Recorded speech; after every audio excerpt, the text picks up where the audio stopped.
l'intellectualisation du processus tend à inhiber le phénomène. Et dans ces soirées, par exemple, ils étaient une vingtaine et ils essayaient, souvent en vain quand même, de vraiment lâcher prise pour faire déplacer des objets. Alors ils se concentraient sur n'importe quoi, une petite cuillère par exemple, parce qu'il a été appelé Monsieur Petite Cuillère à un moment donné, pour essayer de faire bouger cette petite cuillère. Alors qu'est-ce qu'ils ont constaté? Ils ont travaillé aussi au niveau des émotions, puisqu'en fait, ce qui est intéressant, c'est de savoir qui et comment peut déclencher les éléments déclencheurs de ces phénomènes. Ils ont travaillé au niveau des émotions et ils se sont aperçus que parfois l'absence d'émotion totale, d'ailleurs, est un très bon facteur. Et il y a une célèbre conversation entre Sigmund Freud et Carl Jung, justement, parce que Freud ne croyait pas à la possibilité de l'esprit qui pourrait influencer la matière, alors que Jung, lui, a vécu des phénomènes de psychokinèse, de poltergeist, il y croyait vraiment. Il y a eu, lors d'une conversation, justement, où Jung était justement absolument...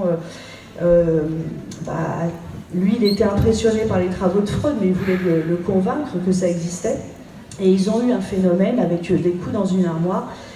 Et Jung lui a dit, voilà ce qu'on appelle un phénomène catalytique d'extériorisation, parce que bon, c'était aussi un type de vocabulaire.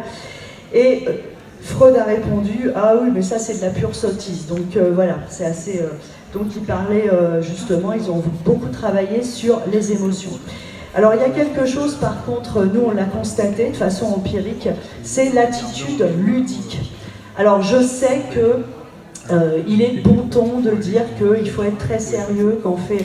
Alors c'est vrai que oui, on le fait sérieusement, mais quand par exemple on veut faire des tables tournantes, il faut se protéger, ça c'est une certitude, mais il faut être sérieux, etc. Bon. Sans manquer de respect aux entités, aux défunts, ça on ne l'a jamais fait. On a remarqué, sans le savoir, parce que moi j'ai lu après des rapports de scientifiques, que lorsqu'on avait une attitude totalement décontractée et totalement ludique, on avait d'excellents résultats. Un jour, France Culture était venu au château. J'étais extrêmement stressée parce qu'il voulait absolument du résultat. Et en fait, j'étais avec Manu Delpech d'ailleurs. Et en fait, on a eu des résultats incroyables avec une énorme table en chêne, pas un petit guéridon, une énorme table en chêne. On a eu des résultats incroyables et on était dans le lâcher-prise total. On était vraiment... Et c'est vrai que les grosses tables, vraiment, quand on a vraiment réussi à faire voler des énormes tables de 30 kilos, on faisait des tables tournantes avec un peu de musique, on était vraiment dans une attitude extrêmement ludique. Mais vous savez, l'attitude ludique, ça nous renvoie aussi à notre enfance, ça nous renvoie à énormément de choses, ce qui fait qu'en fin de compte, on lâche prise avec le mental, mais d'une façon totalement naturelle. Alors les sujets déclencheurs, déjà, il y a une différence entre les hommes et les femmes. Alors les hommes ont une meilleure moyenne par rapport au phénomène de poltergeist, mais les femmes ont une meilleure variance au niveau des performances, c'est-à-dire qu'en pic, les femmes sont meilleures, et pour les hommes, c'est en fait au niveau des courbes, c'est beaucoup plus régulier. Alors, il y a eu des études de fait au niveau des hormones et des phénomènes de poltergeist. Est-ce que les hormones joueraient un rôle? Eh bien apparemment oui, parce que par exemple les gens qui ont des maladies auto-immunes, ce qui affecte la façon dont notre corps produit des hormones, sont généralement plus sujets à déclencher des phénomènes de poltergeist. Alors, il y a eu des études sur, par exemple, les gens qui ont des maladies auto-immunes. Alors, je vais vous lister des pathologies pas très drôles, mais c'est ces gens-là qui ont vraiment des résultats. Donc, maladie auto-immune, rétention d'eau, ecchymose très fréquente, des migraines, de l'asthme, des gens qui font des intolérances alimentaires et des troubles du sommeil. Si vous faites tout ça à la fois, vous êtes chanceux parce que vous pouvez déclencher des phénomènes de poltergeist. Ça, c'est le docteur Assailly qui a constaté ça. Et les gens qui sont rhésus négatifs également, puisque tous les gens qui sont rhésus négatifs, en fait, il paraît, c'est pareil, c'est des statistiques, qu'ils sont beaucoup plus, ils ont beaucoup plus d'intuition. Et parmi ceux qui souffrent de terreur nocturne ou de paralysie du sommeil, on a souvent des gens de Rhésus négatifs. Alors moi je balaye un petit peu du revers de la main toutes ces histoires d'adolescents en crise avec des conflits psychologiques. Ça je dirais que c'est un peu la version extrêmement facile et facilitante des sujets déclencheurs. On a tous des conflits psychologiques, qu'on soit jeune ou vieux, donc on ne peut pas vraiment se focaliser là-dessus. Alors, William Roll, qui est décédé en 2012, qui a fait également beaucoup d'études là-dessus, lui, en fait, s'est intéressé aux gens qui ont des troubles du système nerveux, et 4% de ces personnes, notamment les gens épileptiques, peuvent justement déclencher des phénomènes. Alors, nous, à Fougeray, par exemple, parce que je me suis renseignée, on était un petit groupe et régulièrement, avec ce petit groupe, on avait énormément de phénomènes. Alors, on avait dans le petit groupe 2 hommes, entre 40 et 50. On avait une personne qui subissait un traitement contre la stérilité. On avait 2 femmes en préménopause, une femme entre 30 et 40 et une épileptique sous traitement à vie. Alors, quelque part, je pense que les statistiques sont assez réalistes. Voilà. Alors, je me dépêche. Hein, oui, c'est... Alors, oui. Oui. Oh, non, non. Alors, par exemple, je voulais savoir, est-ce qu'on peut créer de toute pièce un phénomène de psychokinèse, un phénomène, ce qu'on appelle un PK, un phénomène PK, ou un phénomène de poltergeist. Alors, il y a une équipe de Toronto en 1979, je ne sais pas si vous avez entendu parler, qui ont essayé de créer un fantôme, le fantôme Philippe. Je ne sais pas si vous avez entendu parler de cette expérience. Alors, ça se passe en 1979 au Canada. Et en fait, il y a un groupe de chercheurs qui en fait essaient vraiment de créer. Alors, il y a des mathématiciens, des généticiens, etc. Et ils essaient, dans un état d'esprit scientifique, de se concentrer autour d'une table. Ils font une séance de spiritisme et ils essaient de créer un fantôme en appelant quelqu'un qui aurait vécu au XVIIe siècle, avec des précisions vraiment dans ce qu'il faisait, dans son identité, etc. Et qui se serait appelé Philippe. Alors en fait, l'objectif était de déterminer si l'esprit humain était capable de communiquer avec des sujets fictifs et donc de créer de toutes pièces des phénomènes de poltergeist. Alors finalement, c'est un peu, ils ont eu un résultat, c'est-à-dire qu'ils ont eu, la table s'est mise à cogner. Je ne sais pas si vous avez déjà eu des phénomènes de table tournante, ça peut être très impressionnant puisque la table peut se lever, etc. Donc ils ont eu un phénomène de table tournante. Ils ont eu des réponses de ce fantôme qui disait qu'il s'appelait bien Philippe et puis il a commencé à discuter avec eux, etc. Bon, moi je suis par contre dubitative là-dessus puisque je pense que peut-être qu'un esprit a pris la place de cette personne pour discuter, tout simplement. Donc pour moi, je ne suis absolument pas convaincue qu'ils aient créé vraiment un fantôme, mais je pense qu'ils ont plutôt appelé quelqu'un qu'on a profité pour venir, tout simplement. Alors, en mécanique quantique maintenant, je voulais vous parler des expériences scientifiques et de la mécanique quantique, puisqu'en fait, je vous parlais hier, dans les phénomènes de poltergeist, de livres qui avaient traversé les murs, les plafonds, puisqu'en fait, dans ces phénomènes, c'est tout à fait possible. Alors c'est possible, en fait, théoriquement, en mécanique quantique, puisqu'à l'échelle quantique, qui est en fait l'infiniment petit, il est par exemple possible qu'une particule traverse un mur, alors qu'à l'échelle macroscopique, c'est pas possible. Si vous n'avez pas un super marteau-piqueur, vous n'y arriverez pas.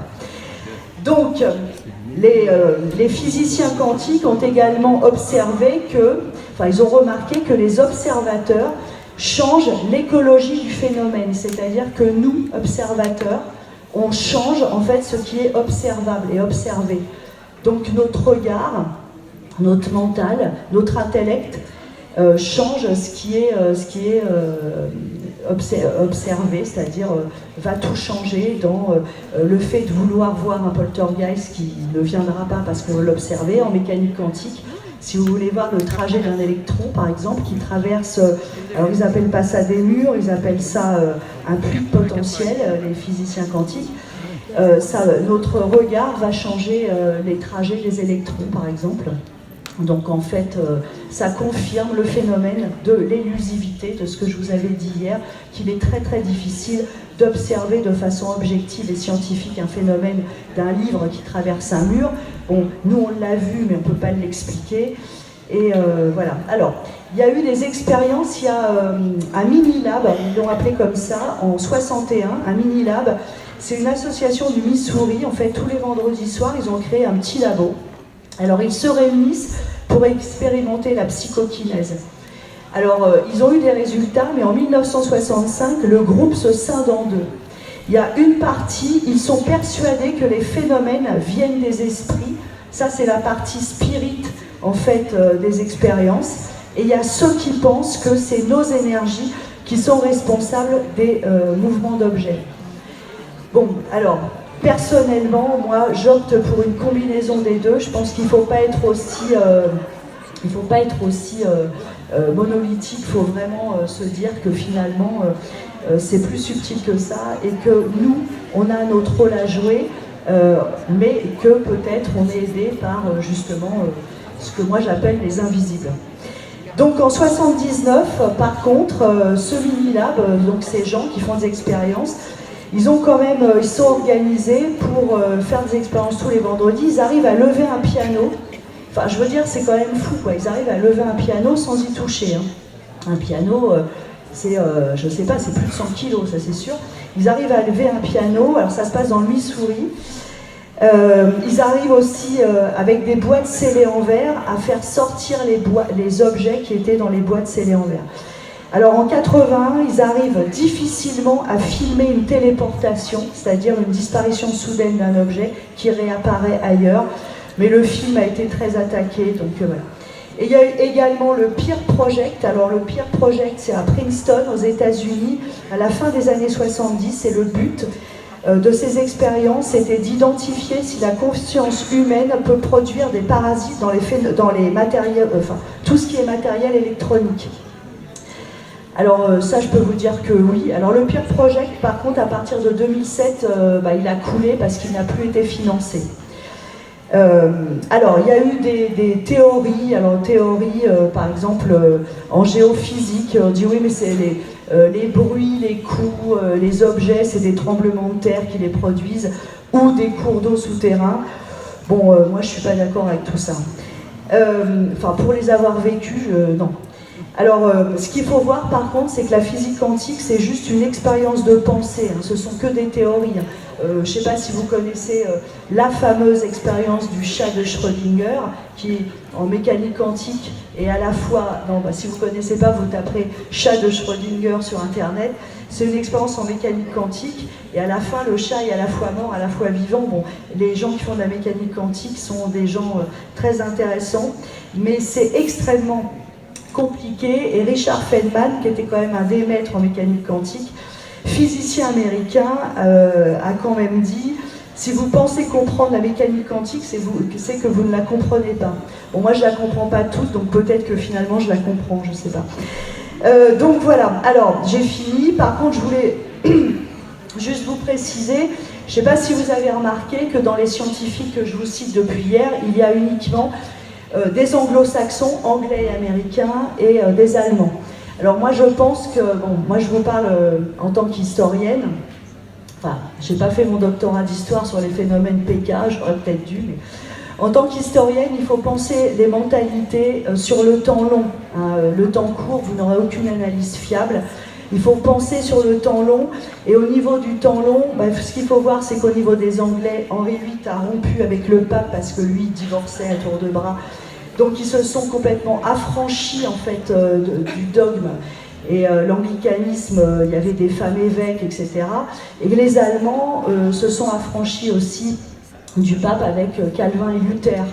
Et je veux dire, quelque part, si on se place sur le temps long, au niveau des Allemands et des Anglo-Saxons, on a une liberté de pensée qui est très différente. Moi, quand je suis allée aux États-Unis, j'ai rencontré, c'était pour ma thèse de doctorat, mais de tout, des Amish, des Mormons, des évangélistes, des anabaptistes, des méthodistes. Enfin, il y a 500 000 églises là-bas, et tout le monde fait sa sauce. Donc, quelque part, Je ne place pas de religiosité dans le phénomène, mais juste dans l'histoire des mentalités, et pour expliquer pourquoi on n'a vraiment que des recherches dans certains secteurs du monde et pas dans d'autres. Et aussi, ce qu'il faut voir, c'est que la recherche, il faut qu'elle rapporte, et qu'on ne fait pas beaucoup de recherches malheureusement sur des phénomènes de poltergeist, parce que la recherche est surtout soit médicale, soit pour la défense. Voilà.